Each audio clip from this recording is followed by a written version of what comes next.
نعم. قال رحمه الله تعالى: وأنا أنبه هنا على أمور هامة منها. نميمي ninazindua hapa ala umurin, juu ya mambo hammatin, ya muhimu, minha, miongoni mwayo. Katika nukta hii almuallif rahimahullah ta'ala amekusudia kutoa tanbihi na kuwazindua watu juu ya yale mambo ambayo kwamba ni muhimu sana, hasa katika jambo la harusi. Al-awwal, jambo la kwanza, qala rahimahullah ta'ala: ta'liqu suwari ala al-judurani. Ta'liqu suwari ala al-judurani, kutundika picha juu ya kuta.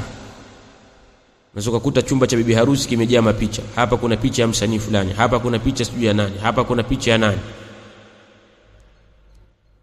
Sawa'un kanat mujassima, sawa zitakuwa za kiwiliwili, au ghairu mujassima, au ni picha ambazo hazina kiwiliwili.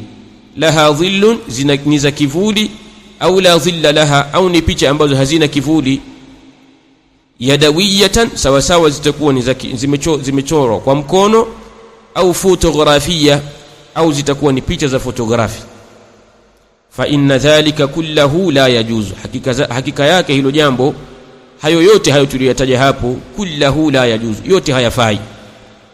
Wayajibu ala almustati'i, na kuna wajibika kwa yule ambaye mwenye kuweza, naz'uha, kuziondoa hizo picha. Yule ambaye ana uwezo wa kuziondoa, basi ni wajibu kuziondoa. In lam yastati' tamziqaha, ikiwa hataweza kuzichana hizo picha, ziondolewe tu katika sehemu hiyo. Ikiwa hawezi kuzichana, basi aziondoe. Ikiwa anaweza kuzichana, basi azichane, kwa kusiwe na mapicha katika chumba cha maharusi hawa. Athani, jambo la pili la kuwazindua watu katika harusi zao: satrul jidadi bisajjadi wa nahwihi, ni kusitiri kuta, bisajjadi, kwa mabusati, wa nahwihi, na mfano wake. Ni zile kuta kustiriwa na kuzibwa zile kuta, bisajjadi wa nahwihi, kwa mikeka au mabusati na mfano wake. Walau min ghairi alhariri, hata kama itakuwa ni kinyume cha hariri. Liannahu sarafun wa zinatun ghairu mashru'a, kwa sababu ikiwa ni kwa hariri ni kufanya israfu na ni zina ambayo kwamba ghairu mashru'a, imekatazwa katika sharia. Athalithu, jambo la tatu katika yale ambayo anayazindua muallif rahimahullah ta'ala: ma taf'aluhu ba'd an-niswa, ni yale ambayo wanayafanya baadhi ya wanawake, min nadfihinna hawajibihinna, katika kunyofoa nyusi zao. Kuna baadhi ya wanawake inapofika harusi kama hivi, basi wao huenda kunyofoa zile nyusi zao, hata takuna kalqaus, mpaka zikawa nyusi zao ni kama upinde au alhilal, au mfano wa mwezi mchanga unavyoonekana. Yani nyusi amezichonga kiasi cha kuonekana kama upinde au mwezi mchanga. Yaf'alna dhalika tajammulan bizamihim, wanalifanya hilo kwa madai ya kujiremba, kwamba wao wanadai sisi tunajiremba na tunajipamba. Wa hadha mimma harramahu Rasulullah sallallahu alaihi wasallam, na hili ni miongoni mwa yale ambayo ameyaharamisha mtume wa Allah sallallahu alaihi wasallam. Wa la'ana fa'ilahu, na mtume sallallahu alaihi wasallam amemlaani yule anayefanya kitendo hichi. Kwa hili jambo limekatazwa na sharia. Arabi'u, jambo la nne katika mambo ambayo anayazindua muallif rahimahullah ta'ala: hadhihi al'adati alqabiha al-ukhra, ni haya mazoea mabaya mengine, mazoea alqabiha, mabaya na machafu kabisa mengine. Allati, mazoea ambayo tasarrabat min fajirati Uruba, mazoea ambayo yameenea kutoka kwa fajirati Uruba, wanawake waovu wa Europe, ila kathirin min almuslimati, yakaenda mazoea hayo yakaenea ila kathirin min almuslimati, kwa wengi katika wanawake wa Kiislamu. Ni mazoea gani hayo ambayo ni mabaya na machafu, ambayo yametoka katika mila za watu wa Europe? Wahia, nayo hayo mazoea na ada ambayo imezoeleka katika jamii zetu hii leo, ni tadmimuhunna liadhfarihinna bisamghil ahmar, tadmimuhunna liadfarihinna bisamghil ahmar, ni wao kuzipaka kucha zao rangi nyekundu, kucha zao kuzipaka zile rangi nyekundu. Almaruf alyawm, ambayo hujulikanwa leo hii bimanikur, hujulikanwa kwa jina la manicure, ile manicure. Wa italatihinna liba'dha, na kurefusha kwa baadhi yao wanarefusha kucha zinakuwa ndefu. Fa inna hadha fihi taghayyurun li khalqi llahi almustalzim la'na fa'ilihi, hakika kufanya hivi ndani yake kuna kubadilisha maumbile ya Allah subhanahu wa ta'ala, yenye kulazimu laana yule mwenye kufanya kitendo hicho, anazipata laana za Allah subhanahu wa ta'ala. Kwa hivyo ada hii wameizoea sana wanawake, kuzipaka rangi zao, kuzipaka kucha rangi zao rangi nyekundu ambayo inaitwa manicure, au kuzirefusha kucha zao zikawa ni ndefu kiasi cha kwenda kinyume na fitra ya mwanadamu.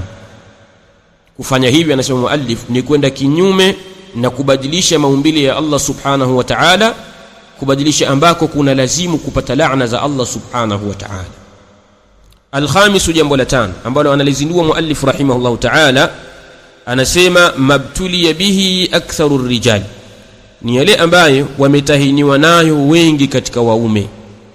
Mabtuliya bihi aktharu rijali, ni yale ambayo wametahiniwa nayo wengi katika wanaume. Min at-tazayyuni bihalqi al-lihya, katika kujipamba kwa kunyoa ndevu. Wengi katika wanaume wametahiniwa na mtihani huu wa wao kujipamba kwa kunyoa ndevu, kuzishevu ndevu zao kutaka kuonekana katika muonekano fulani hivi mzuri. Bihukmi taqlidihim lilurubiyyin al-kufar, kwa wao kuwaigiliza wale watu wa Europe makafiri wanavyoonekana katika mionekano yao, na wao wakataka waonekane kama wao, wakazinyoa ndevu zao. Hatta sara min al-'adati indahum, hatta sara min al-'ari indahum, mpaka ikawa katika aibu kwa wao, an yadkhul al-arusu, ni arusi kuingia, ala arusihi, kwa yule arusi wake, yani mume kuingia kwa mkewe, wa huwa ghairu haliqin, na hali ya kuwa si mwenye kunyoa, yani yuko na ndevu zake. Hii ikawa ni aibu kwa wao, yani mtu akawa anaona haya na aibu kwenda kwa mkewe hali ya kuwa ameziachia ndevu zake. Kwa hivyo akataka kuzinyoa na kuzipunguza, pengine zionekane katika muonekano wa mtu fulani au allani katika makafiri wa Europe.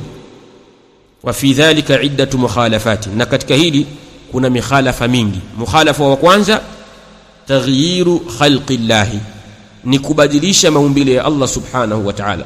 Kitendo cha mwanaume kunyoa ndevu zake ni kubadilisha maumbile ya Allah subhanahu wa ta'ala aliyomuumbia.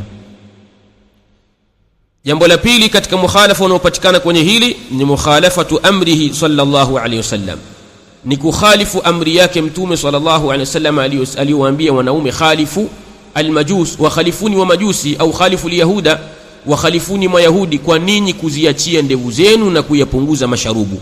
Kwa hivyo wewe kunyoa ndevu zako ni kukhalifu amri ya mtume sallallahu alayhi wasallam. Jambo la tatu ni atashabbuhu bilkufari, ni kujifananiza na makafiri, kujifananisha na makafiri. Kitendo cha wewe mwanamume kunyoa ndevu zako kwa ajili ya harusi yako, lengo na makusudio uonekane mzuri, ufanane na fulani au alani katika makafiri wa Europe, jua ya kwamba umejifananisha na makafiri. Na mtume sallallahu alaihi wasallam katika hadithi anasema, man tashabbaha biqaumin fahuwa minhum, yoyote atakayejifananisha na watu fulani basi na yeye yuko miongoni mwao. Kadhalika jambo la 4 katika mambo ambayo yanapatikana katika mikhalafa ni atashabbuhu bin nisa'i. Baya zaidi ni mtu kujifananisha na wanawake, kwa sababu kidevu cha mwanamke ndicho ambacho hakina ndevu. Hivyo mwanaume haitakikani kidevu chake kikawa ni mfano wa kidevu cha mwanamke, isipokuwa ikiwa ni maumbile yake.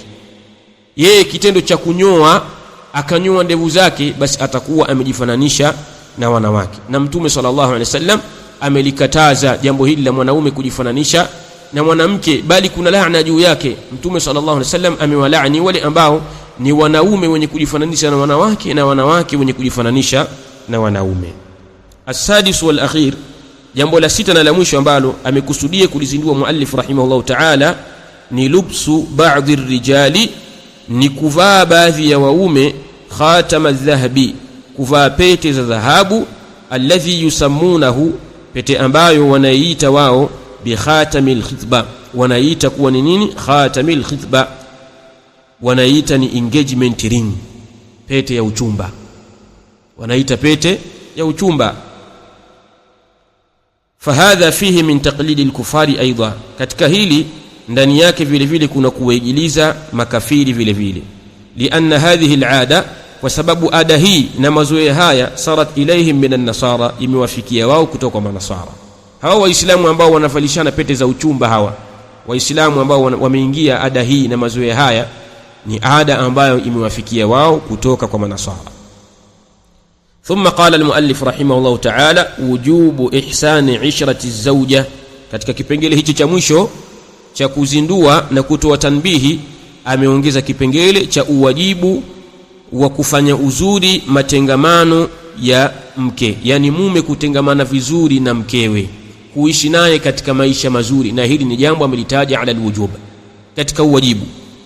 Qala rahimahullah ta'ala wayajibu alayhi, na kuna wajibika juu ya mume, an yuhsina ishratahu, kuwa na matengamano mazuri, an yuhsina ishrataha, kuwa na matengamano mazuri na mkewe, wa yusayiraha, na amfanyie upole, fima ahalla Allahu laha, katika yale ambayo Allah subhanahu wa ta'ala amemhalalishia mume kwake mke, la fima harrama, si katika yale ambayo ameyaharamisha Allah, wala siyama, na hasa idha kanat hadithata sinni, hasa atakapokuwa binti huyu ni mwenye umri mdogo, aishi naye kwa maisha mazuri, atengamane naye kwa matengamano mazuri, na amfanyie upole, asimfanyie ukali, hasa akiwa ni binti mdogo ambaye bado anahitajia miongozo, bado anahitajia maelekezo, bado anahitajia maarifa makubwa kutoka kwa mume juu ya maisha ya ndoa. Wallahu tabarak wa taala a'lam.